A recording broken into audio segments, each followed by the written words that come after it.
Madame, Monsieur, bonsoir, bienvenue dans ce journal. À la une de l'actualité, un grand soulagement pour les populations et les usagers de l'autoroute du Nord. La voie Yamoussoukro-Thiébissou, officiellement ouverte à la circulation. Le vice-président de la République a inauguré la première tranche de ce tronçon qui va à terme arriver à Bouaké. Pour Temoko Méliekone, cette route va contribuer au développement du pays. Et pour ce développement, il faut appeler à investir en Côte d'Ivoire. Un forum tenu à Washington en marge du sommet États-Unis-Afrique. Le Centre de promotion des investissements a créé ce cadre pour présenter les opportunités d'affaires. Plusieurs chefs d'entreprise et la Chambre de commerce américaine ont pris part à ce rendez-vous de la destination Côte d'Ivoire. En Côte d'Ivoire, le programme national de lutte contre le sida a présenté un tableau réduisant. Des efforts ont permis de freiner l'avancée de la pandémie. 10 ans en arrière, les voyants étaient au rouge. Aujourd'hui, c'est une maladie qui fait moins peur. De nouveaux défis s'imposent, tout comme l'accès aux services de santé, le dossier à suivre. Aux États-Unis, des milliers de documents sur l'assassinat de John Kennedy en 1963 ont été rendus publics hier jeudi, mais la publication de milliers d'autres a été bloquée. Le président américain Joe Biden a indiqué que c'est une mesure nécessaire pour des raisons de sécurité. Autoroute du Nord, la bonne nouvelle, le vice-président de la République a inauguré la section Yamoussoukro-Thiébissou ce vendredi, un tronçon de 37 km dont les travaux ont été lancés en 2017. C'est surtout un ouvrage qui présente un intérêt économique pour le pays. Le reportage de Jérôme Kofi Abolin dans cette édition.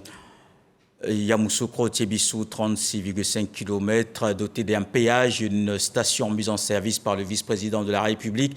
Les revenus vont servir à entretenir l'ouvrage. Les coûts de passage seront définis en Conseil des ministres. C'est ce que nous dit notre envoyé spécial Mahama Traoré. Pour garder fière allure dans le temps, l'autoroute Yamoussoukro-Thiébissou doit être entretenue constamment. Un poste de péage est donc érigé à 24 km de la sortie de Yamoussoukro.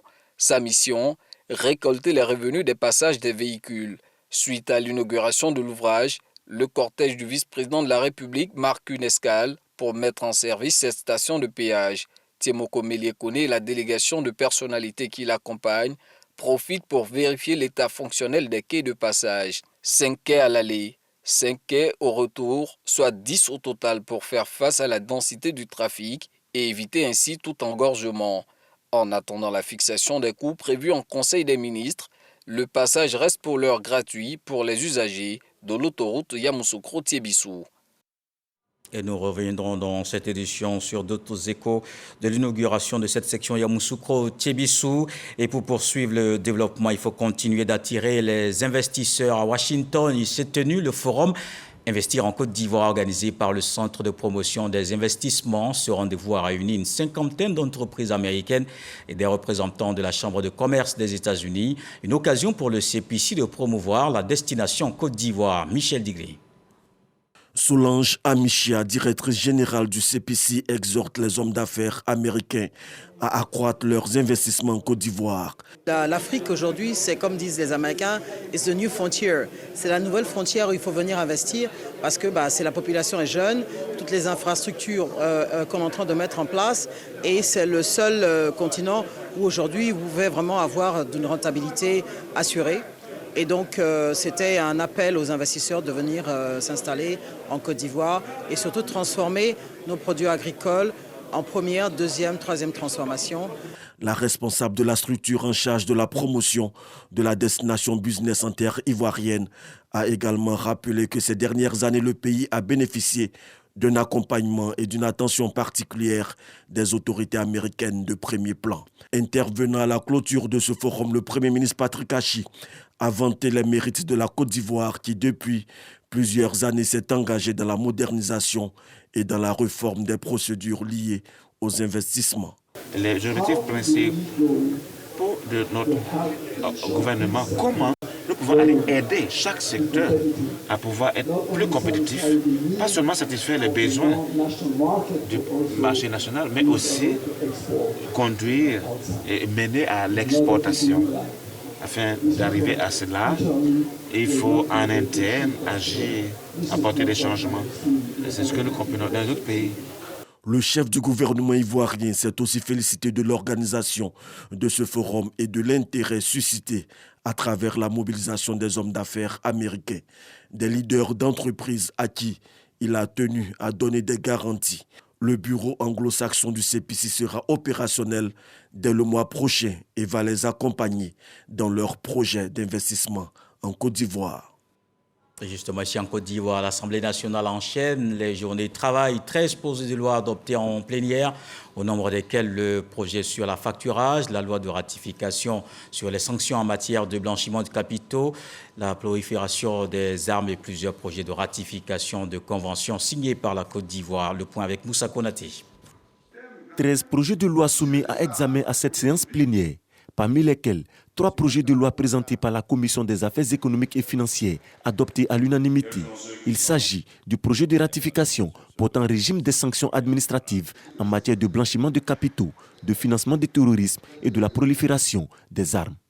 Le projet de loi relatif aux infractions boursières sur le marché financier de l'UMOA et le projet de loi relatif à l'activité d'affacturage en Côte d'Ivoire. L'affacturage qui consiste en ce que si vous avez une créance, une banque puisse endosser cette créance et vous donner de l'argent par avance. Un bon mécanisme pour les PME d'avoir de la trésorerie surtout pour leur épanouissement. Je pense que c'est une loi très intéressante.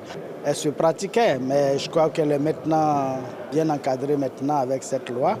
Avec la Commission des relations extérieures, ce sont 10 projets de loi de ratification de conventions également adoptés. Les textes concernent la sécurité maritime et la lutte contre le terrorisme. En signant des conventions avec les autres États, c'est se mettre à niveau et aussi s'engager ensemble à travers donc un certain nombre de mesures sécuritaires de haut niveau, telles que suivre, partager les informations, mais aussi cette possibilité donc de faire rapatrier des gens recherchés ailleurs pour faciliter en tout cas les enquêtes et toutes les mesures qui visent à prévenir nos États contre le terrorisme. Il y a eu des conventions internationales qui étaient en souffrance depuis très longtemps et qui avaient besoin d'être ratifiées. Il s'agissait notamment de la Convention sur le travail maritime, la Convention sur les ballasts et autres. En tout cas, beaucoup de tests maritimes qui vont permettre, bien entendu, aujourd'hui à la Côte d'Ivoire de reprendre sa position favorite au niveau de la sous-région dans le domaine maritime. Les débats à cette séance se sont tenus pendant plus de 6 heures sous la conduite du président Adama Bektogo. Je voudrais vous saluer tous pour cet engagement républicain, mais surtout la qualité des interventions de ce jour, la pertinence des interventions, dénotant ainsi de la qualité des députés de notre institution, et c'est vraiment notre fierté. 165 députés sur 255 étaient présents à cette plénière. Et depuis quelques jours, le ministre des Ressources animales et halieutiques est au Japon. Sidi Tchemoko Touré a eu plusieurs séances de travail, des rencontres pour un partage d'expériences bénéfiques à la Côte d'Ivoire. Éric Goré est notre envoyé spécial au pays du soleil levant.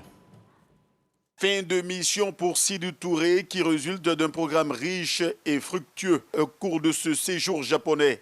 Des rencontres B2B avec des structures étatiques également, des structures du privé. Visite de terrain, renforcement de capacité, de nouvelles relations tissées pour le compte de la Côte d'Ivoire. De grandes rencontres à l'image de cette rencontre accordée par le ministre d'État de l'Agriculture et des Ressources animales du Japon. Ces rencontres de travail ont été ponctuées par des partages d'expériences qui enregistrent déjà des résultats probants. Très bientôt, des stagiaires ivoiriens seront accueillis ici au Japon pour accroître leurs connaissances dans le domaine de l'élevage, de la pêche, avec des impacts rapides et considérables sur la production de notre pays. Et pour rendre plus performant le secteur halieutique, des navires de surveillance et de pêche vont rejoindre très bientôt, à moyen terme, les côtes ivoiriennes. Sidou Touré ne s'est pas arrêté là. Il a procédé à plusieurs visites de terrain. Le voici ici au marché de poissons de Dawara, à l'ouest de Tokyo. Il est 4 h du matin, température 2 degrés.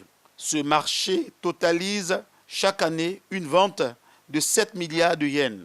Ici, il y a toutes les espèces de poissons. La production, l'élevage, la transformation, Sidou Touré veut s'imprégner suffisamment. Accompagné des techniciens ivoiriens et de l'ambassadeur de la Côte d'Ivoire au Japon, ils ont fait leur civilité au maire de la ville de Dawara avant de rejoindre le centre technique de la pêche dans la préfecture de Kanagawa, près de Tokyo. Ils ont également visité le système intensif de l'élevage en circuit fermé. Visite ici d'une usine de transformation de produits de mer. Après quoi, rencontre d'une coopérative de pêcheurs dans la préfecture de Mie, suivi d'un atelier de formation. Il était important que nous puissions évaluer la nature ou l'évolution de notre coopération avec l'agence de coopération japonaise, dont la JICA. Nous sommes venus rencontrer le président de cette agence, passer en revue notre coopération, dire que la Côte d'Ivoire, qui est un pays frère, au-delà de ce qui est fait aujourd'hui, nous pourrions espérer bénéficier d'un peu plus en termes d'accompagnement. Sidou Touré ambitionne donc de permettre d'être autosuffisant en matière de poissons. Et ici en Côte d'Ivoire, parlons maintenant du programme national de lutte contre le sida qui présente un tableau réluisant. Les efforts du ministère de la Santé et des partenaires ont permis de freiner l'avancée de la pandémie. 10 ans en arrière, les voyants étaient tout rouges. La maladie faisait des milliers de victimes. Aujourd'hui, le sida fait moins peur. Des nouveaux défis s'imposent. Tout de même, il s'agit notamment de favoriser l'accès aux services et soins de santé pour les personnes dites population cible. Sida, état des lieux et nouveaux défis. C'est le dossier VDC de ce soir avec Serge Coléa.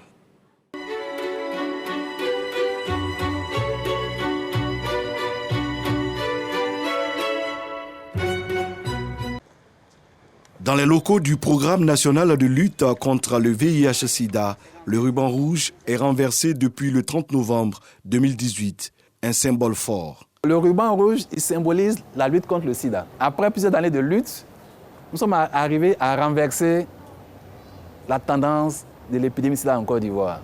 Le combat aura été long, la période de 2010 à 2020 décisive.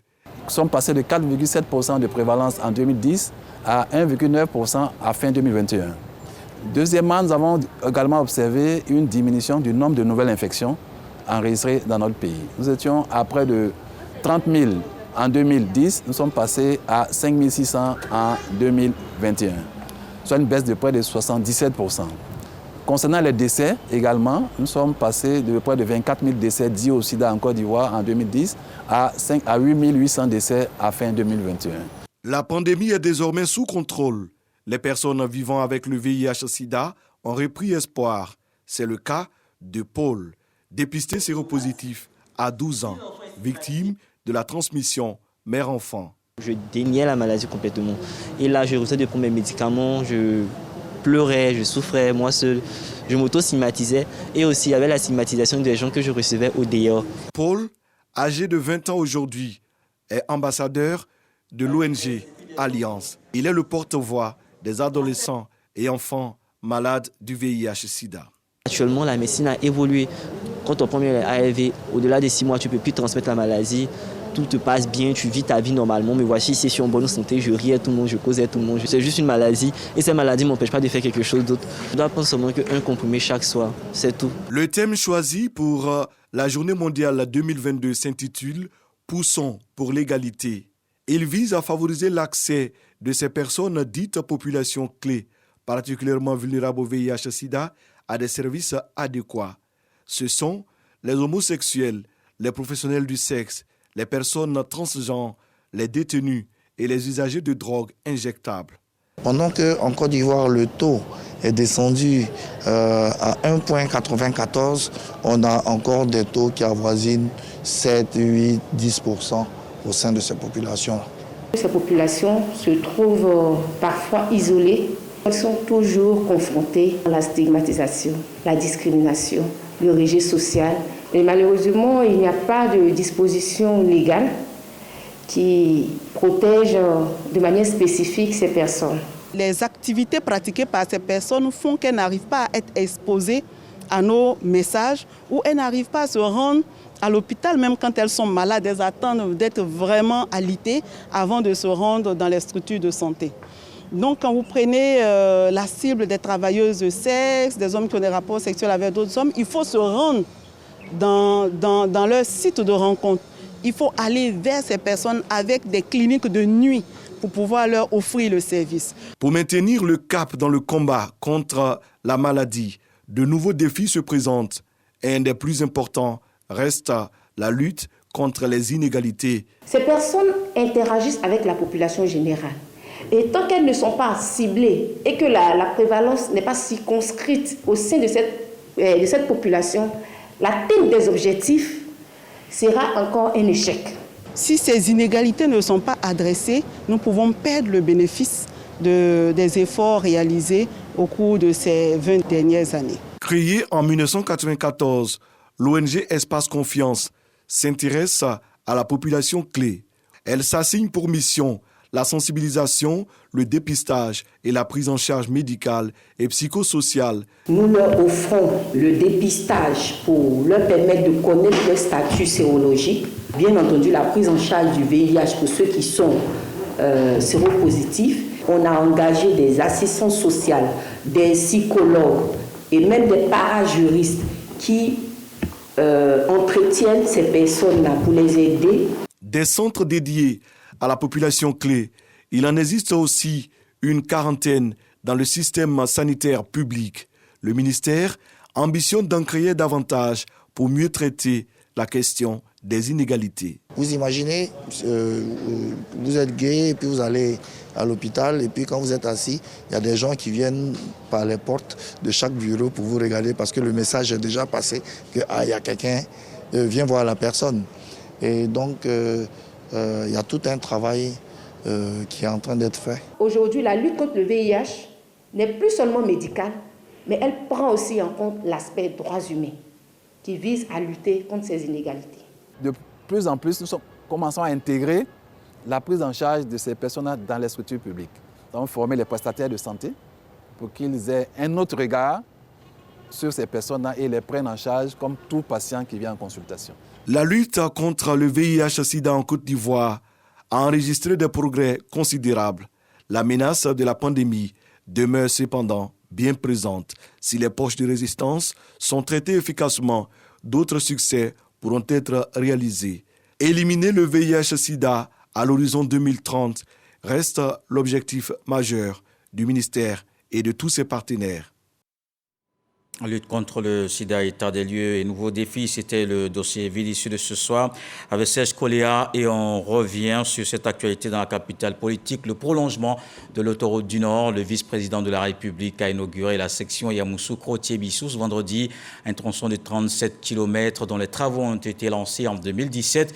C'est surtout un ouvrage qui présente un intérêt économique pour le pays. Jérôme Kofi Abolin. Quand la route passe par là, le développement aussi vient inéluctablement par là. Une façon juste d'illustrer l'idée du penseur en termes de rapport route et développement au moment où l'on procède à la mise en service officielle du tronçon Yamoussoukro-Thiébissou dans le cadre du prolongement de l'autoroute de Yamoussoukro à Bouaké décidé par le président de la République Alassane Ouattara. Un ouvrage très important pour les Ivoiriens en général, mais surtout pour les populations de cette localité en particulier.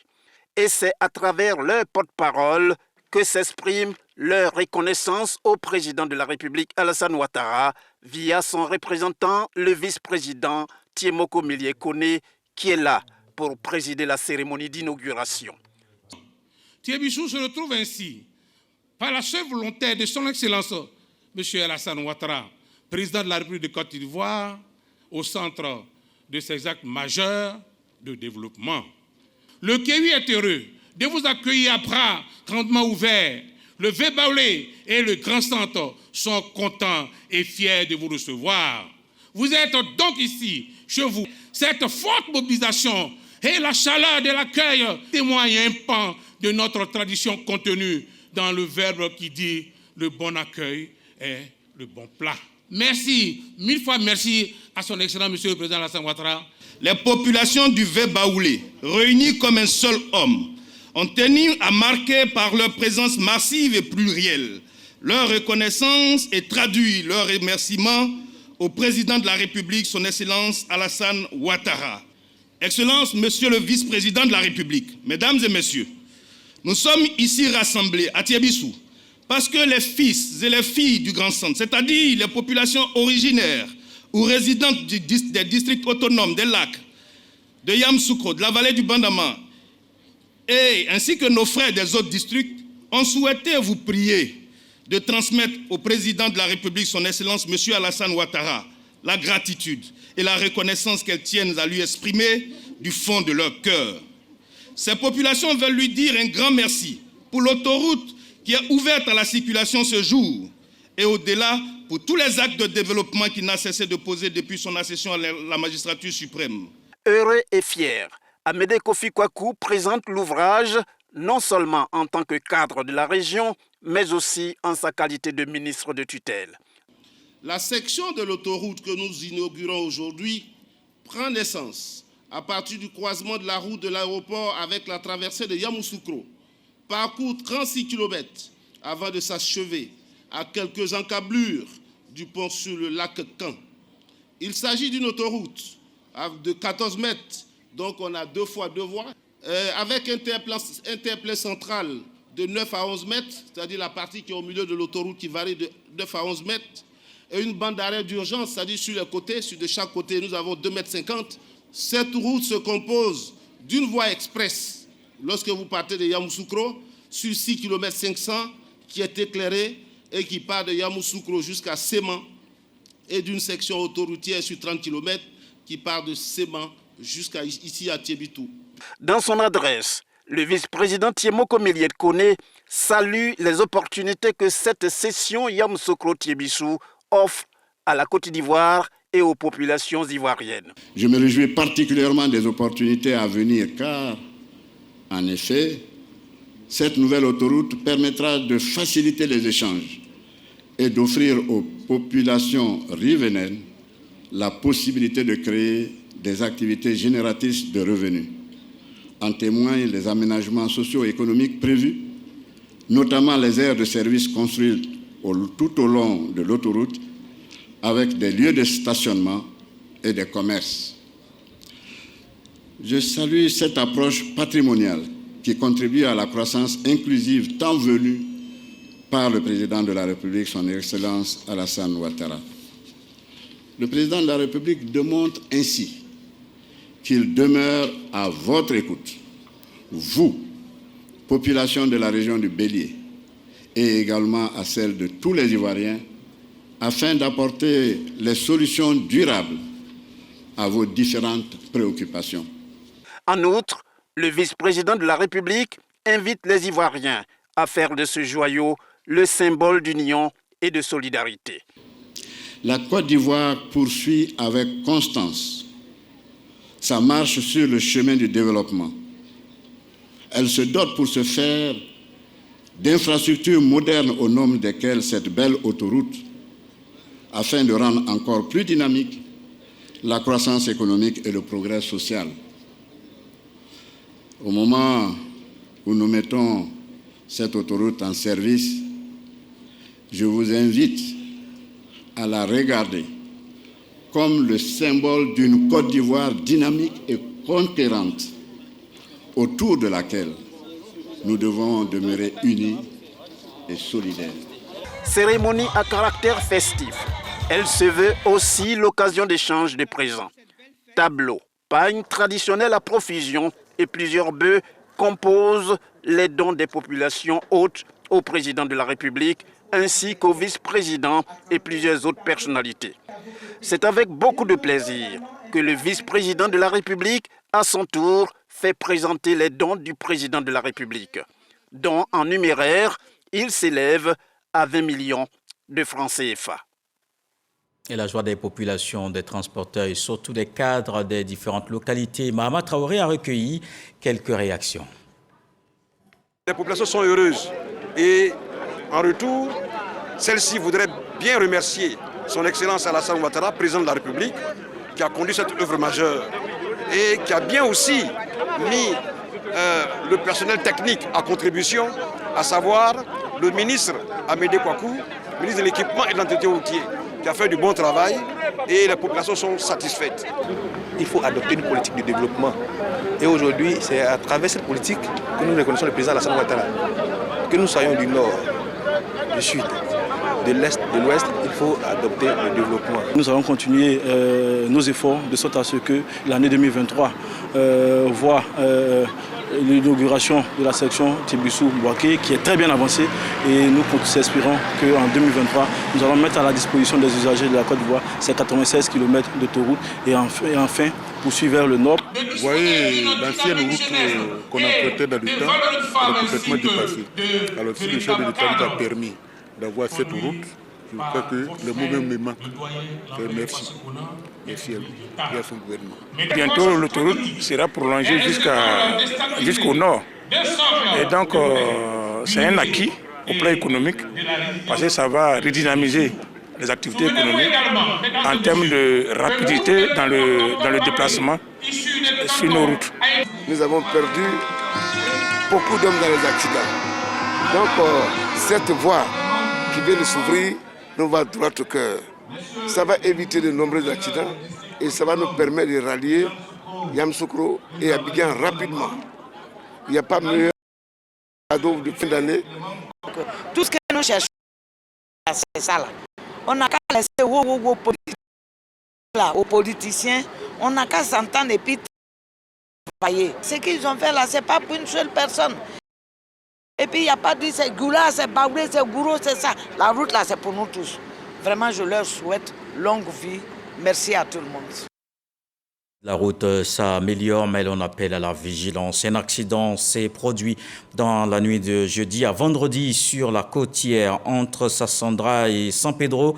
Un carme d'une compagnie de transport a fait une sortie de route. Bilan, un décès et 25 blessés. Le ministère des Transports appelle à la vigilance et au respect du code de la route en cette période, surtout de fête de fin d'année. Le gouvernement a procédé à un nouveau plafonnement des prix des produits de grande consommation. Cette mesure, la troisième du genre, visant à soulager la bourse des populations, court jusqu'au mois de février pour s'assurer de son respect et de l'affichage effectif des prix. La secrétaire exécutive du Conseil national de lutte contre la vie chère a lancé une opération d'information et de sensibilisation. Le top départ a été donné dans la commune de Yopougon. Le reportage de Michel Mambo.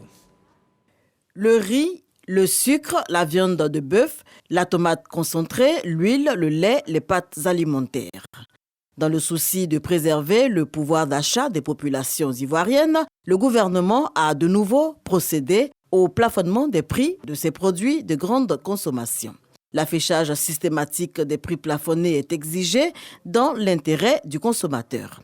La secrétaire exécutive du CNLVC, le Conseil national de lutte contre la vie chère, est donc sur le terrain pour montrer l'exemple et faire respecter la mesure. Les prix plafonnés ont été arrêtés de concert avec les acteurs de chacune des filières. Et donc ce sont des prix qui permettent non seulement à l'opérateur économique de continuer à travailler, de continuer à vivre de son travail, mais qui permet également aux consommateurs d'avoir accès à ces produits à un prix abordable. Donc il n'y a aucune raison que ces prix ne soient pas respectés. Bel Air, rue Princesse, Selmer, l'opération d'affichage lancée dans la commune de Yopougon va s'étendre à tout le district d'Abidjan et aux villes de l'intérieur. Tant qu'une seule boutique ne respectera pas les prix plafonnés, le ministère du Commerce, de l'Industrie et de la Promotion des PME sera sur le terrain et sera mobilisé. Parce que nous voulons que 100% des boutiques respectent les prix plafonnés. Bientôt, les fêtes de fin d'année. Période de grande consommation. Le respect des mesures prises dans le cadre de la lutte contre la vie chère, une préoccupation majeure pour le gouvernement. Allons au nord, à plus de 600 km d'Abidjan, pour voir une ville qui connaît un essor depuis 2018. Boundiali a aujourd'hui un nouveau visage. Bitumage des voies principales, éclairage public, adduction en eau potable, construction d'écoles, de maternité et surtout un hôtel de ville ultra moderne. À la veille de l'inauguration de la mairie par le Premier ministre, notre reporter Sephora Zegui nous dit qu'il fait bon vivre dans la cité du Djegele. Boundiali a aujourd'hui un nouveau visage. Le marché qui n'existait quasiment pas a aujourd'hui 1 millier de locataires. Le développement amorcé par la ville aux collines jumelles suscite l'admiration des commerçants. Il n'y avait pas de bitume. Mais actuellement où on est là, en tout cas la mairie a changé. Où il n'y avait pas les bitumes, actuellement il y a les bitumes partout. Si le développement amorcé par Boundiali émerveille tant la population, c'est plus à l'avantage des transporteurs. En tant que conducteur, on aime un peu les économies. Vous voyez, une route qui est bitumée et puis une route qui n'est pas bitumée n'ont pas la même capacité de consommation du carburant. Vous voyez. Donc quand la voie est bitumée, la moto circule un peu facilement. La terre battue qui faisait office de route a laissé place au bitume. Toutes les artères de la ville se sont transformées en un laps de temps. Des routes de 2x2 voies sont visibles.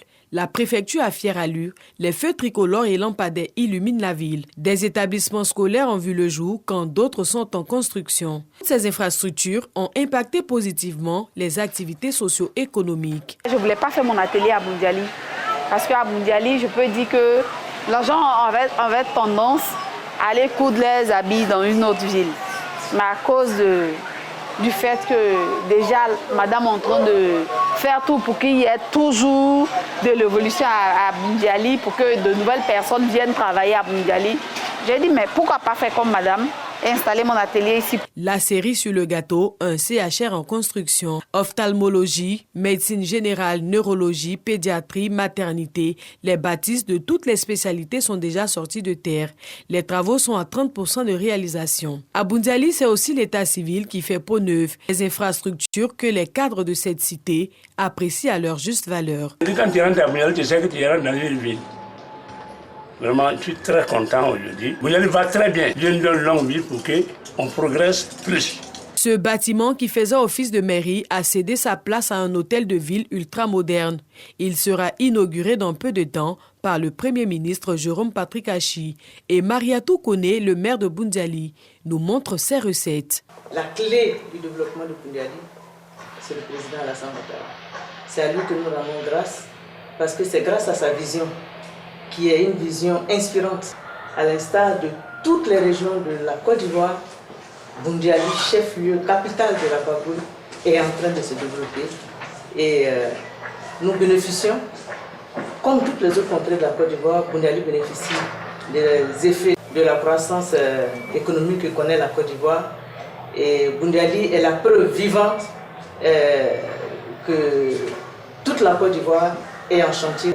Comme plusieurs autres villes de la Côte d'Ivoire, Boundiali est engagée sur la voie du développement. Cette ville regorge d'énormes potentialités culturelles, notamment ses collines jumelles qui sont un véritable atout touristique. Et le balafon, cet instrument intimement lié à la vie du peuple sénoufo. Il est désormais classé au patrimoine mondial de l'UNESCO. En sport, la Côte d'Ivoire continue de préparer activement la CAN 2023. Le comité d'organisation fait le bilan à 1 an de la grande fête du football africain. Le ministre François-Albert Amicha fait le point des travaux en cours. Les différentes commissions réunies à Bouaké pour tracer la feuille de route d'une belle compétition. Seydou Koulibaly, Jean-Sylvain Esso. Quel bilan à 1 an de la CAN 2023? Qu'est-ce qui reste à faire pour réussir l'organisation de la CAN en janvier 2024? Pour répondre à toutes ces questions, le COCAN s'est retrouvé à Bouaké pour un séminaire bilan de l'exercice 2022. Une rencontre de tous les acteurs impliqués dans la préparation de la CAN, réunissant les différentes commissions, qui a permis de faire un point de l'avancée des travaux d'infrastructures sportives et non sportives. Un bilan satisfaisant pour le ministre François-Albert Amicha, président du COCAN. Le bilan de 2022 nous paraît globalement positif. Positif parce que toute cette année, nous avons pu mettre en place tous les instruments, tous les outils pour la pré-opérationnalité et l'opérationnalité du comité.